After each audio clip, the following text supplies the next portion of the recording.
Page 47, swinging sevenths. The previous page they talk about a seventh chord. That is a chord with a seventh added. What does that mean? Oh, Lord. Let's go back to C major temporarily. All the white keys.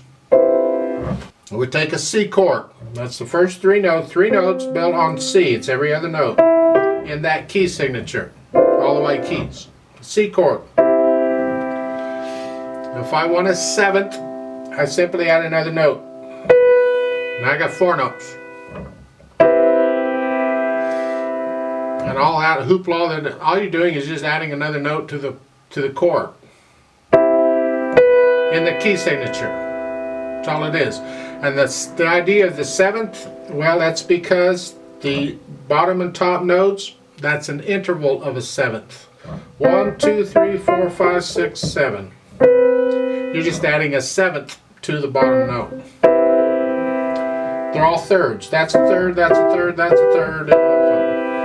And you can do its intervals. I can put the C on top, put the E on top, the G on top, but whatever. Doesn't matter what the inversion is. A seventh chord is a seventh chord, and that's all they're doing here. That's all I can do. Take any of these notes, any of these chords, and if I add another note to it, I got a seventh.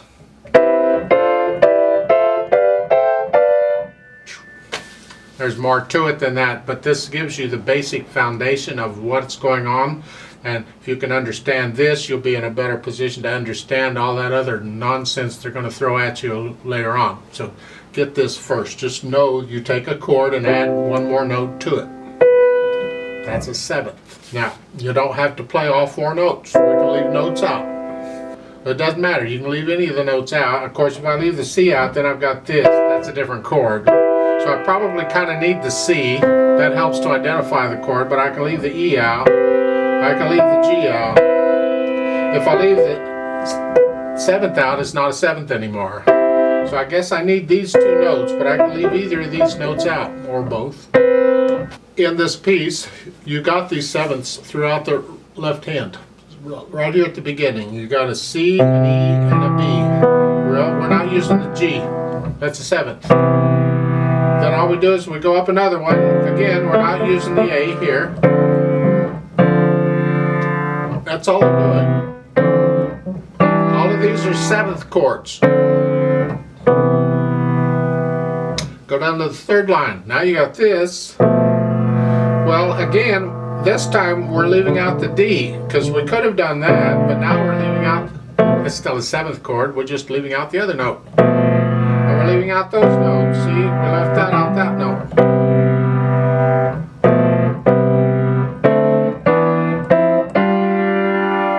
They're seventh chords. They have a very unique sound. Blues music uses a lot of seventh. In fact, it's almost all seventh chords in a blues piece. If you want to write in blues, make all your stuff seventh chords and you'll be fine.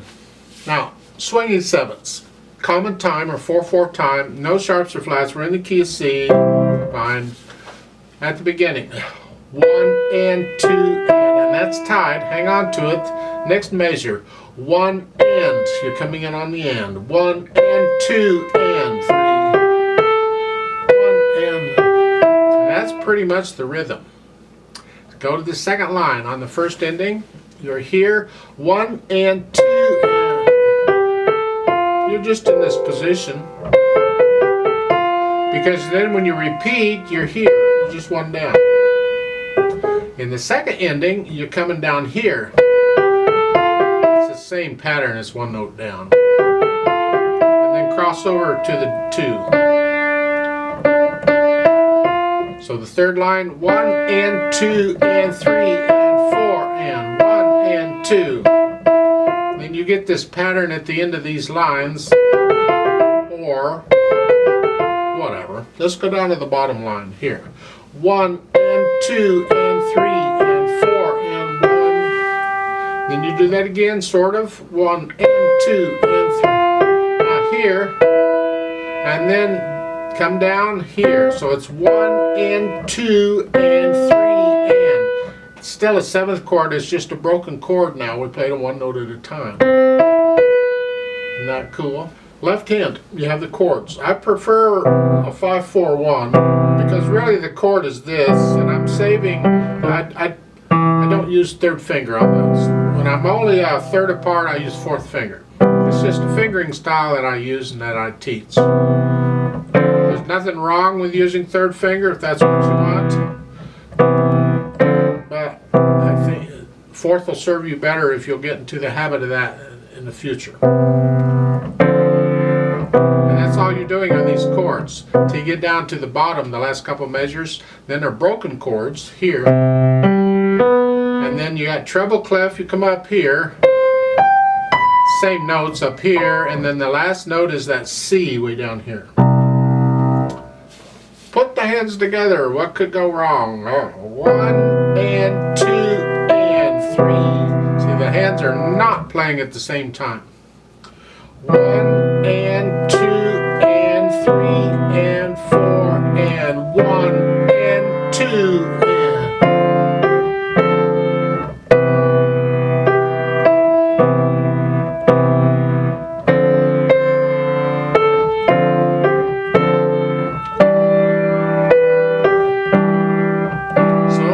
Just work it out very carefully. Now on this left hand, on these, let the wrist collapse each time you play these chords. Don't tense up and get a stiff wrist. No stiff wrists allowed.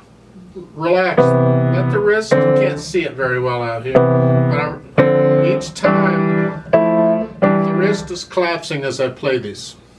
Then you can add, well, the articulation is just slurs really. It's just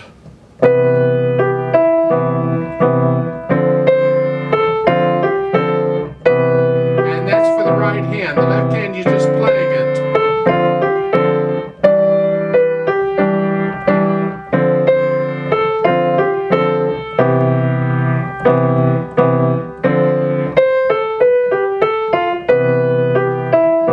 So that's really all the articulation there is, a bunch of slurs in the right hand. The left hand, play it as legato as you can. Add the dynamics. We're starting out soft. That's the right hand. Keep the left hand very soft. We want to hear the right hand. Then they have that crescendo. You can't crescendo a note on a piano after you played the note. Now they want you to crescendo. Well, just play that half note a little louder. That's all you can do. Because when you play that a little louder, the right hand's got to get louder too.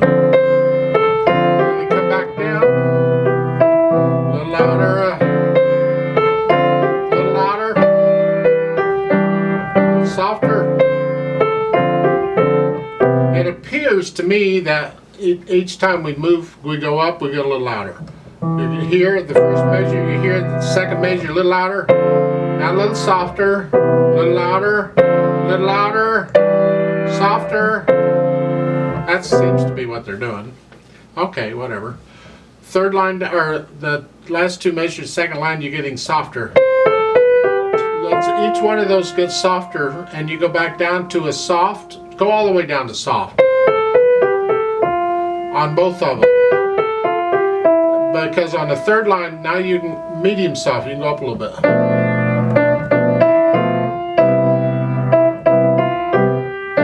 Here they're not telling you to get a little louder each time you move. You're kind of staying the same. Get to know the piece well enough that you're not thinking about the notes and the rhythms, and you feel these dynamics. You want to get a little louder sometime, get a little louder. If that's what you feel, go for it. And the 4th line down, you're starting out medium loud, and they want you to go up to loud. Don't get loud until the last measure though. So plan that out. This here, this next measure might be just a hair louder, not much. A little louder. That's the loud part. Don't get loud until that note, and save most of your getting louder toward the end of that. So plan it out. Be very careful. If you don't, you'll be loud by the second measure, and that's too soon. And then you hear and then come down, because you're going to go back up to the top soft. So forth. For the coda, you're soft. the marindo, E retardando, you die away and slow down. It's like you're just going to fade out. I get slower.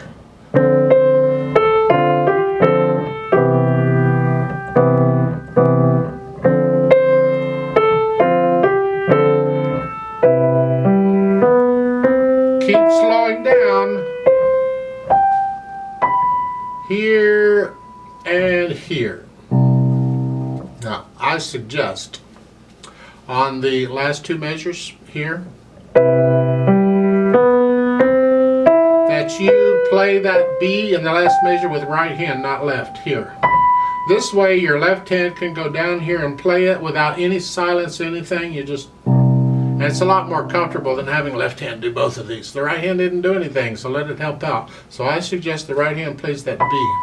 Now, this is a swing type thing or a blues type thing. And as such, it's just normal as part of the music. It's the style of the music that when you have eighth notes, you swing them. You play them uneven. There's nothing in here to tell me to play the eighth notes even. And as long as there's nothing that's not there, then I will always play them uneven. You just automatically do it in a blues, swing, or jazz piece. You just swing the eighth notes. So the counting, instead of 1 and 2 and 3 and 4 and, is going to be 1 and 2 and 3 and 4, and that's what we feel. 1 and 2 and 3 and 4 and 1 and 2 and 3 and 4 and 1 and 2 and 3. So in the second line and the endings, it's 1 and 2. You just feel this all the way through until the last line. When you start slowing down and you get really slow, the swing doesn't want to swing anymore. In that case, then you even them out. So that last line, 1 and 2, 1 and 2 and 3 and 4 and 1 and 2 and 3 and 4. And then right here I would even this out.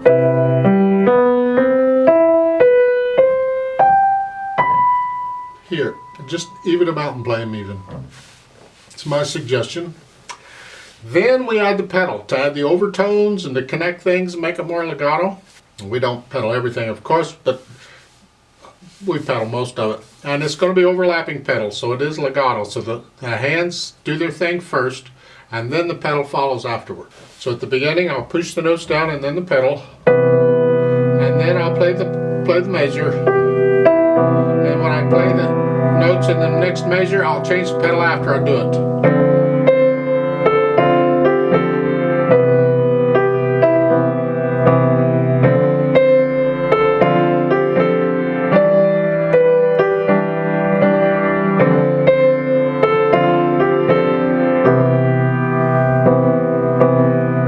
And right there, in the first ending and the second ending both, as you play that chord, lift the pedal up. So the third measure, right there, and then a lift up, a little silence, and then the second ending that's here.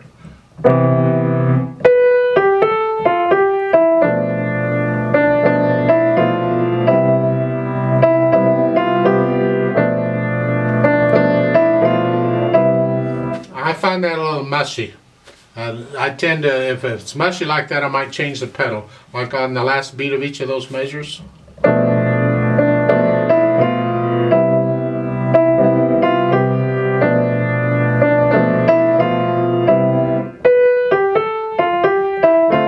that's what I'm going to recommend. Change the pedal on the fourth beat of each of these measures from the third, fourth lines when you're in here, because it's just too mushy.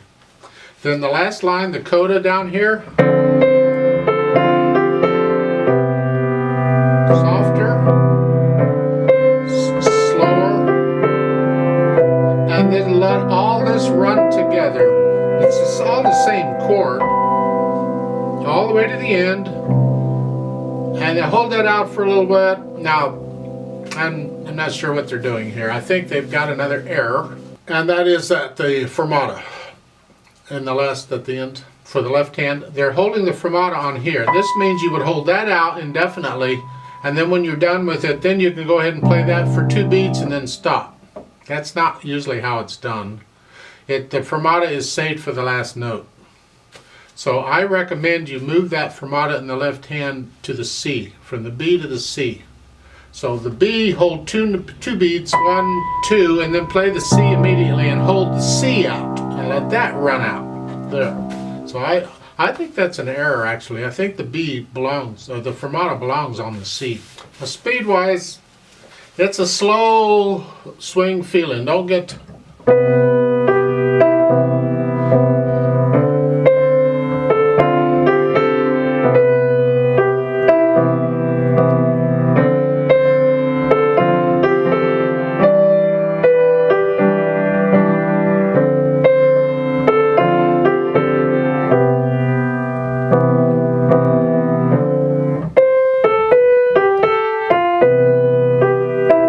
idea. I'd like to do a play with me with you. I'm not going to do the dynamics, and I'm not going to do any retards or anything because of metronome won't. But I'd like to play the whole thing, and we are going to do the DC. You see the DC, I'll sign then coda at the end of the 4th line down there. DC means go back to the beginning. That's just standard. You see a DC, you go back to the beginning. No questions, just go to the beginning. Then the sign is right in front of the first ending on the 2nd line there. You see the circle with the crosshairs. That's so you go to there. And then instead of doing either of the endings, you've already done them, don't need to do them again, jump down to the coda. And that's the last line. And we're going to do that too. So I'll give us 4 counts. Let's do this together slowly to double check the notes and the rhythms. Feel free to play this, just right hand alone with me if you need to make sure you got the rhythms okay. And the notes. 1, 2, and ready, and go. And 1, and 2, and 3. 1, and 2, and 3.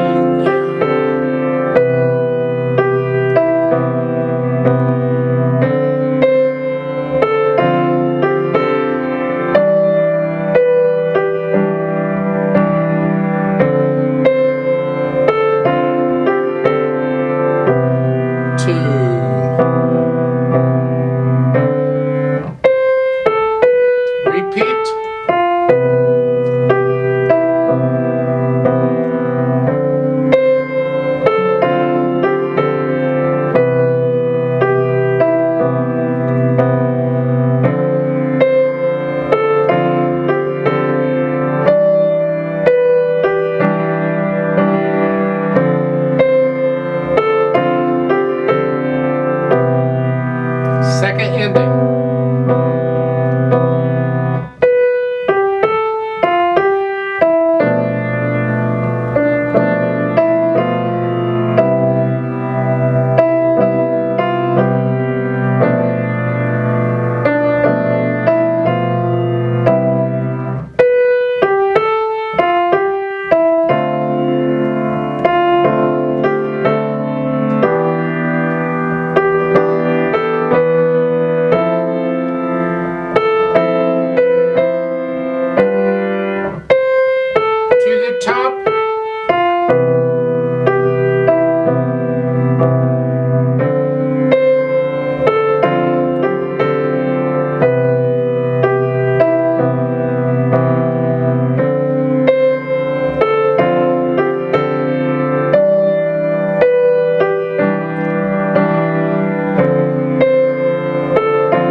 Last line, the coda.